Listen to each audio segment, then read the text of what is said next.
Sharqi Turkistonki lagerlarning birida 10 oydan ortiq vaqtni o'tkazgan yana bir lager shoidi Ovalbek Turdaxon o'tgan hafta oilasi bilan Washington shahriga yetib keldi. Ovalbek Turdaxon dastlabki qadamda o'rilishib olgandan keyin Amerika Davlat Majlisida Uyg'ur qirg'inchiligi haqida tunji maydon guvohlik yig'inida qatnashdi.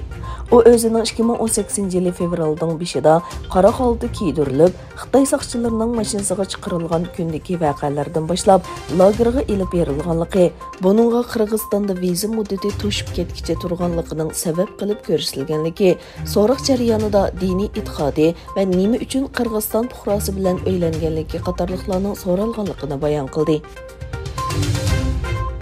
Xitoy Tashqi ishlar ministri Wang Yi Amerikaning Hind-Tinch okean strategiyasi keltirib chiqargan qarshi elishining Ukrainaga o'xshash rayondagi fojialarni keltirib chiqarganligini ogohlantirdi. Tashqi ishlar ministrligining bayonotiga qaraganda, ministr Wang Yi Vyetnamlik mansabdoshi bilan telefonda suhbatlashgan. Yig'in jarayonida Wang Osiyo davlatlariga tinchlik va muqimlikning naqadar qimmatli ekanligini, qutblashish to'qinishining tugamas xatar elib keladiganligini eskartgan.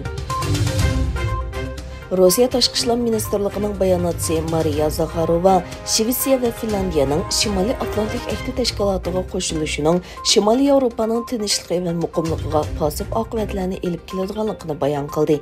Yana bir tarafdan Finlandiyaning Yevropa ishlari ministri yaqinda Shimoliy Atlantik ahdi tashkilotiga iltimos sunishi mumkinligini e'lon qildi. Xabar qilinishicha, Xitoy o'zining eng ilg'or kurashchi aeroplani J-20 ni sharqiy va janubiy dengizlarda chorlash uchun avatishga boshladi. J-20 jasuslik aeroplanining dastlabki nusxalarida Rossiya motori ishlatilgan bo'lib, ammo navbatda Xitoy davlat ichida ishlab chiqarilgan qo'sh motorlarni ishlatgan. Xitoy keng janubiy dengizning butunlay degidek egilik huquq talab qilib kelmoqda.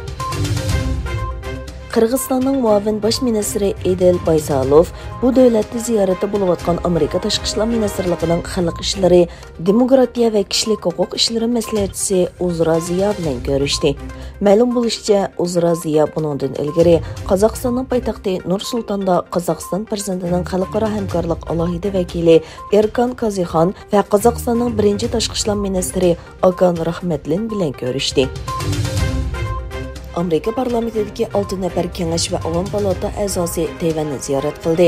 Xitoy bo'lsa orol atrofida harbiy manevr o'tkazdi va kengash palata a'zolarini jiddiy vaziyatni kuchaytirdi deb aybladi. Jumhuriyatchilar partiyasining kengash palata a'zosi Lindsey Graham Tayvan prezidenti Tsai Ing-wen bilan ko'rishganda, Ukrainaga qaratilgan hujum Xitoyning ig'vogarchilik qilmishiga qarata Amerika ommasini misli ko'rilmagan darajada birlashtirdi dedi. Ma'lum bo'lishicha, Rossiyaning Moskva nomli 510 xodimi bo'lgan chorlash paroxti Ukrainaning hujumiga uchragandan keyin cho'kib ketgan. Amerika Davlat mudofaa ministrligining bir amaldori Rossiyaning Moskva urush paroxti Ukraina qo'yib bergan 2 Neptun boshqarilgan bombaning hujumiga uchraganlikdan cho'kib ketdi dedi.